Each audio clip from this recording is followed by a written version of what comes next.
కొంచెమే విశ్వాసం నీకు ఉండొచ్చు. ఆ కొంచెం విశ్వాసంతో దేవుణ్ణి అడుగు. నేను చెప్తున్నాను, ఆ కృప అది ఫ్లో అవుతూనే ఉంటుంది. ఆ గిన్నె నిండి పొరులుతూనే ఉంటుంది. నువ్వు ఎంత ఎక్స్పెక్ట్ చేస్తున్నావు దేవుని దగ్గర నుంచి, అంతకంటే ఎక్కువగా దేవుడు నిన్ను బ్లెస్ చేస్తాడు. హల్లెలూయా. నువ్వు నమ్ము. ఈరోజు విశ్వాసముతో నువ్వు రిసీవ్ చేసుకో. శ్రమ ఉంది, నువ్వు భయపడకు. ఇబ్బంది ఉంది, నువ్వు భయపడకు. అప్పులున్నాయి, నిండిపోయినాయి, నీ చుట్టూ కమ్ముకున్నాయి, నిన్ను చంపేటట్టుగా ఉన్నాయి, కానీ నువ్వు భయపడకు. ధైర్యంగా నిలబడు. ఆ భయంకరమైనటువంటి సమస్య నుంచి దేవుడు నిన్ను ఈజీగా బయటికి తీసుకొస్తాడు. హల్లెలూయా. మీరు క్వశ్చన్ మార్క్ పెట్టుకోకండి హృదయంలో. ఎట్లా? అరే, నా దేవుడు బండ నుంచి నీళ్ళు ఇచ్చిన దేవుడమ్మా, ఇది చేయడా నీకు?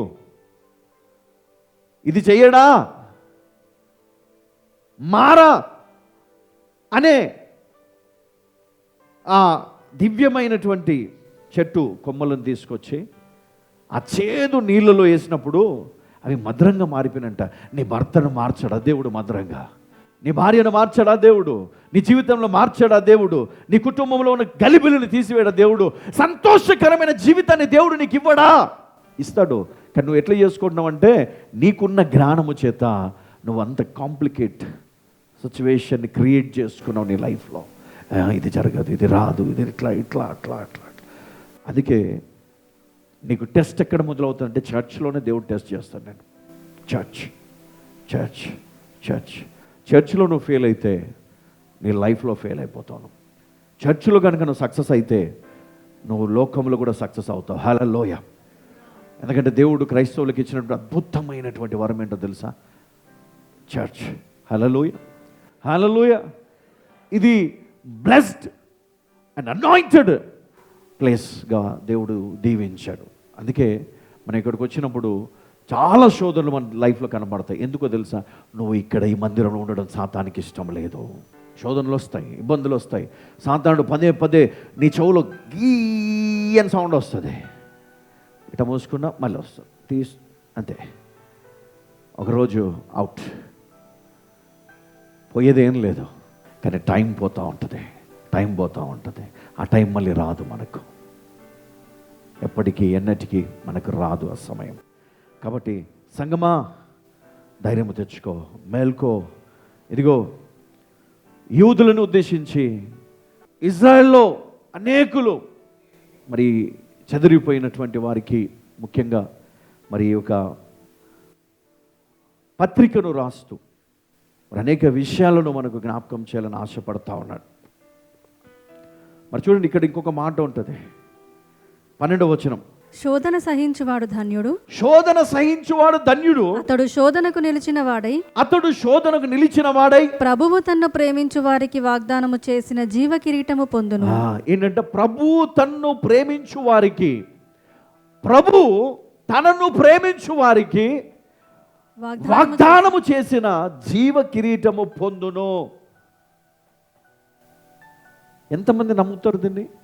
చాలామంది పట్టించుకోరు కదా, కానీ నేను నమ్ముతుంది, చాలా లోతుగా నేను నమ్ముతాను.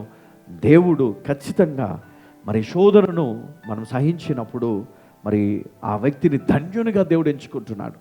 ధన్యుడు అతడు శోధనకు నిలిచిన వాడై ప్రభు తన్ను ప్రేమించిన వారికి వాగ్దానము చేసిన జీవ కిరీటము పొందును.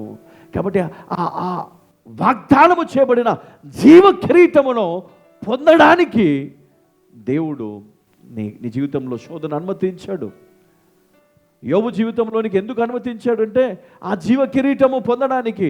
రెండంతలుగా దీవించబడతానని యోబుకి తెలియదు, కానీ ఆ శోధన వచ్చినప్పుడు నిలబడ్డాడు.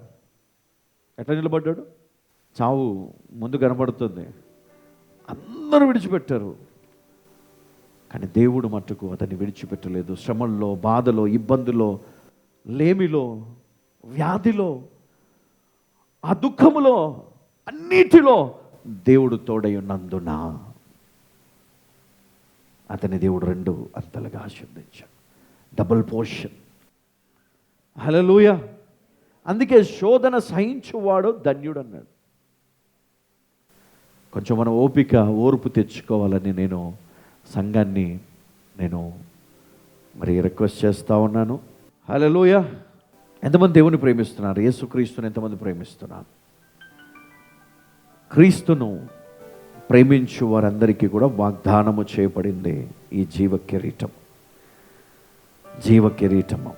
కాబట్టి శోధనను సహించేవాడు ధన్యుడు, అతడు శోధనకు నిలిచిన వాడై ప్రభువు తన్ను ప్రేమించు వారికి వాగ్దానము చేసిన జీవ కిరీటం పొందును.